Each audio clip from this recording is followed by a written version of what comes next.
Dear students, तो स्वागत है आपका योर प्रॉब्लम्स माई सॉल्यूशंस में, जिसमें आप मुझसे कक्षा 6 से कक्षा 10 तक के रसायन विज्ञान, भौतिक विज्ञान, गणित और इंग्लिश से जुड़े किसी भी सवाल का जवाब पूछ सकते हैं। तो आज का जो हमारा डाउट है वो NCERT बुक से लिया गया है, जो प्रश्नावली 1.1 से है और जिसका प्रश्न नंबर 3 है। तो समय व्यर्थ किए बिना हम अपने सॉल्यूशन की तरफ आगे बढ़ते हैं।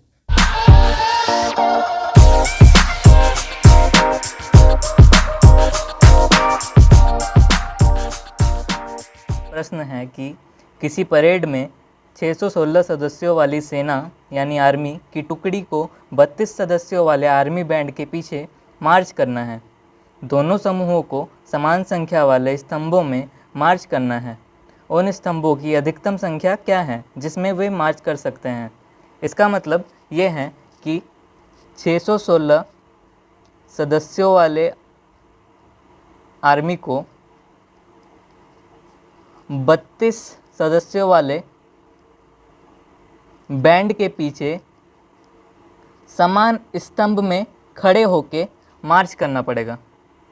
इसका मतलब ये है, अगर इस तरह से आपको नहीं समझ में आता है तो मैं आपको एग्जाम्पल देता हूँ, एक उदाहरण देता हूँ कि अगर 32 सदस्यों वाले आर्मी बैंड की टुकड़ी 5 कॉलम यानी कि स्तंभ, 5 समान कॉलम यानी कि 5 समान स्तंभ में खड़ी है, तो 616 सदस्यों वाले आर्मी की टुकड़ी को भी उसके पीछे समान रूप से 5 समान कॉलम में ही खड़ा रहना पड़ेगा और मार्च करना पड़ेगा।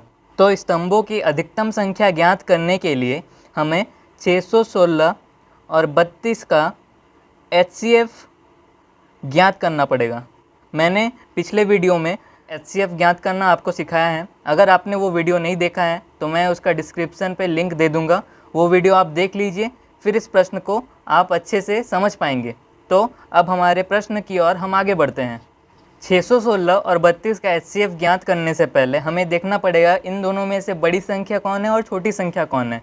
बड़ी संख्या हमेशा भाज्य बनती है और छोटी संख्या हमेशा भाजक बनती है। तो अब हम 616 को 32 से भाग देते हैं। तो भाग देने पर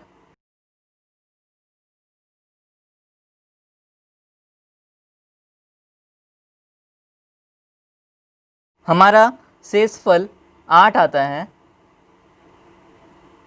हमारा भागफल 19 आता है और हमारा भाजक 32 है ही और हमारा भाज्य 616 है।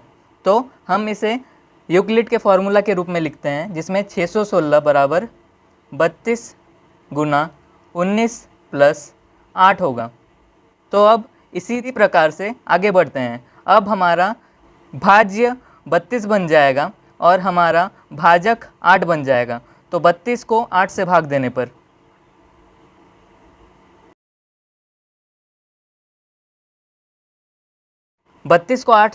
पर हमारा शेषफल 0 हो जाता है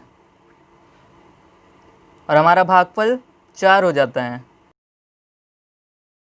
तो अब हम इसे उसी फॉर्मूला के रूप में लिखते हैं, 32 बराबर 8 गुना 4 प्लस 0 हो जाएगा। तो हमारा शेषफल 0 आ चुका है। तो हमारा जो भाजक होगा यानी कि 8, वो हमारा HCF बन जाएगा। तो इसे आप इस तरह से लिख सकते हैं, अतः स्तंभों यानी कॉलम्स की अधिकतम संख्या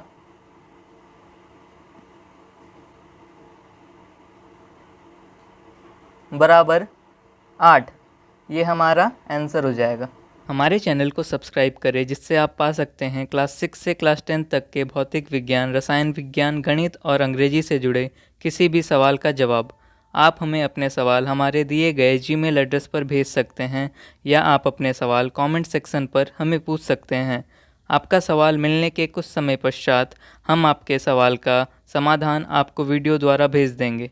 तब तक आप अपना ख्याल रखें। मिलते हैं अगले वीडियो में।